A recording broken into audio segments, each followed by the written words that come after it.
many of you have heard of the term suicide by cop? This one. Okay. Yeah. One of the early founders of the discipline of sociology was Emil Durkheim. And one of the earliest case studies done like 200 years ago was suicide.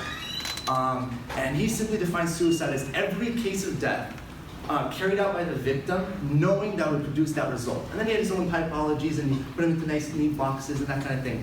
But this phenomenon of suicide by cop takes on a modern, unprecedented level that not even Durkheim had predicted. What's unique about this study is no discipline has used this methodology to study this topic. I used comparative cases to look at SBC, which is suicide by cop. I have 3 comparative cases that are at the broadest level are similar in all regards. They all involve a suicidal subject and they involve the police. First case, you have failed attempts. It's any failed attempt at suicide or suicide by cop in which the civilian survives. And this is the only comparative case in which the civilian survives.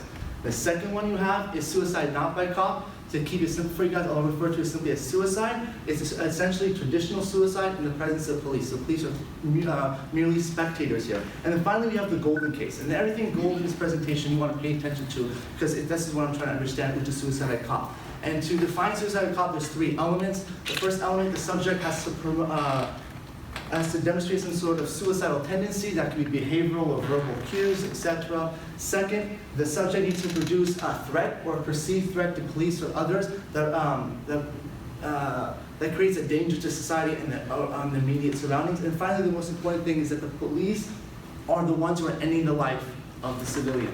In order to do this study, I had an amazing mentor and advisor, Dr. Chris Smith, who's working on an ongoing database. It's called PCODI, which stands for Police and Civilian Outcomes of Threatening Encounters. It captures tens of thousands of news articles and thousands of threatening encounters in the year 2015 across the United States. It's any threatening encounter between police and civilians that's known and reported.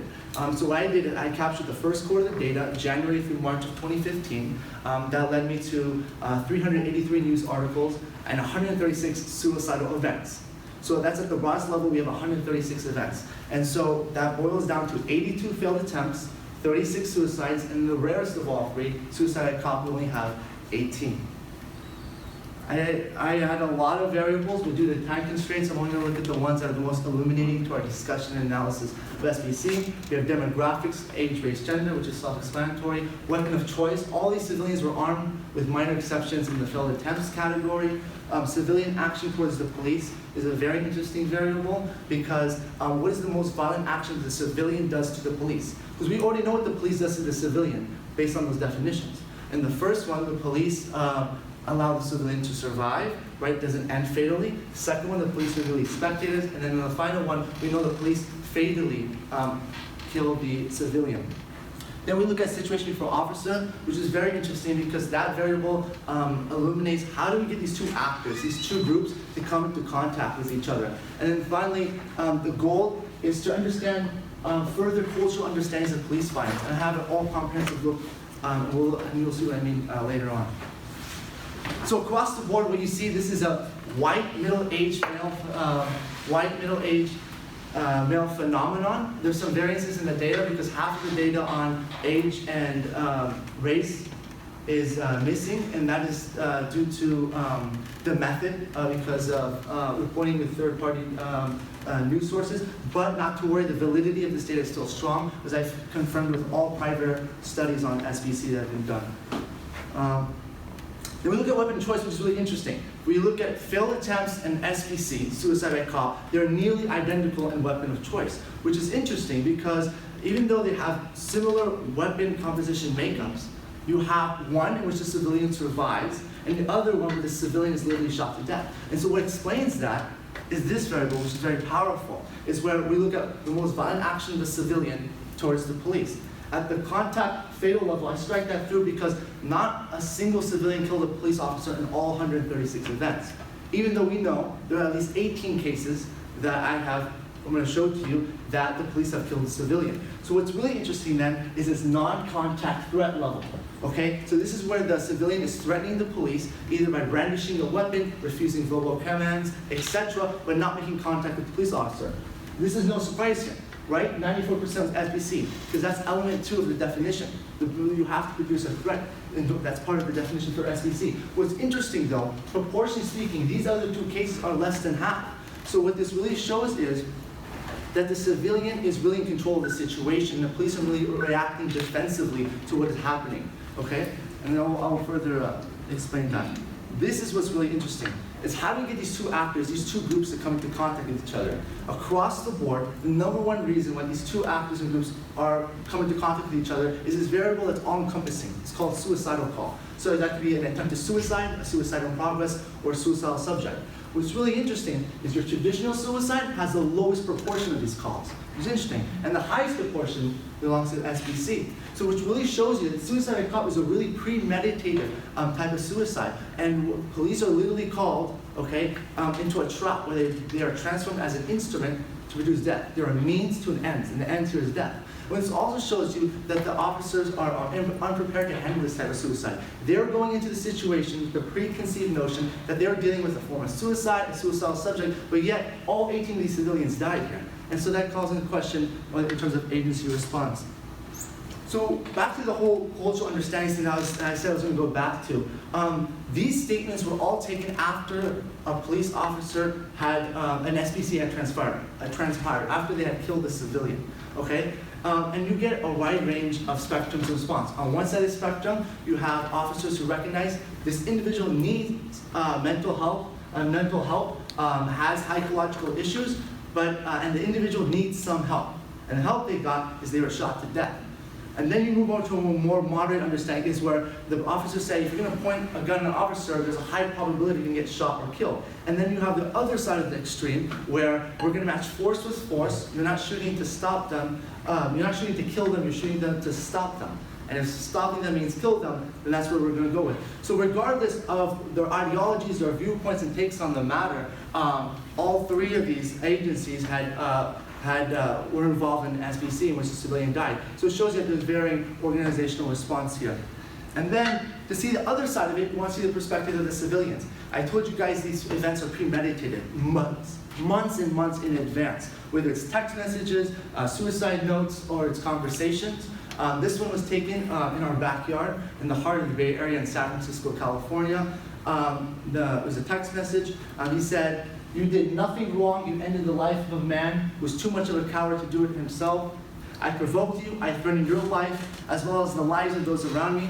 You're completely within your legal rights to do what you did." This is typical mentality. Civilians are knowing this is a way out instead of committing a traditional suicide. They know this is a possibility. This is similar analogy to a doctor in a euthanasia setting, and they know they can end their lives without feeling guilty because they know officers will be legally absolved and justified for this. So this is just it's considered like an officer-involved shooting, and it's not a crime or anything.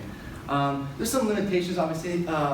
Sample size, that can easily be corrected once the database is completely finished. Someone can go back and replicate the study in terms of on a larger number of cases. There was missing data, as I said, with the demographics, but that was already confirmed with every study prior done in all disciplines from psychiatry and other disciplines when it comes to the demographics portion of the study. And then obviously there might be some potentially missing cases because SBCs are so rare, they're newsworthy, okay? And so my unit of analysis is threatening events based on news articles. So it's only what's been reported.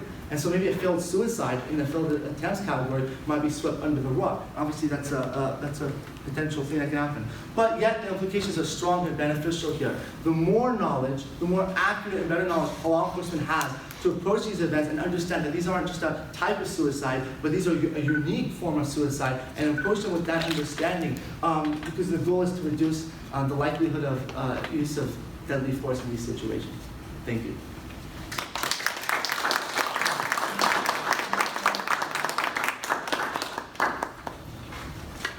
Yes. So I know you talked about the limits of your sample size, but it sounds like you've also done a lot of other research and other studies on this. So I have 2 closely related questions. One of them is, did you notice any regional patterns in police officer response to these, that might denote certain training regimens? And then second, it sounds like the data you're using is not police department data, probably because there's like a lack of participation from police departments. So have you noticed that lack? Particularly, has that kind of been a barrier to police department training response? Right. Due to time constraints, I couldn't go over something I did that's never been done before when it comes to SBC in terms of discipline. In terms of this geographic analysis and population analysis, was one of the variables if you notice on there.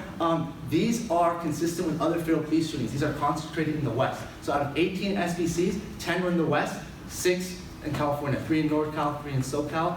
So there is that thing, and then there's also a population distribution where these are more likely to occur in urban areas, where the city population is ranges in 6 figures rather than rural areas, which is opposite from where typically homicides and fatal police shootings happen. As for your second question, yeah, that's an issue. Even with FBI data, the UCR, if you're familiar with that, it's only, that's one of the limitations of that kind of thing. So this is what actually a strength to this type of research, because you're getting reporting from third-party news sources, and then, there's also investigation that happened afterwards. So that's what's able to do this cultural aspect part of it. As you get to the most broadest level with failed attempts, there's a lot of race involved. Now, is there a race effect of this? I don't know. I didn't really look into that part of it, but it sounds like it's mostly a white male phenomenon. When I was doing this, a Las Vegas happened, and people were questioning whether it was a traditional suicide or a suicide by a cop when they entered the hotel room in Mandalay Bay, because he's a white, middle-aged male. So there's connections with that thing, but not really necessarily minority races. I have a question. Yeah. Do you think the media play a big role to present that the police is the one to blame? Because there is all this information you presented, I'm sure that the public does not know about it. Right. And here, there's one particular party is to blame, which is the police. Right. They're not blamed for it legally.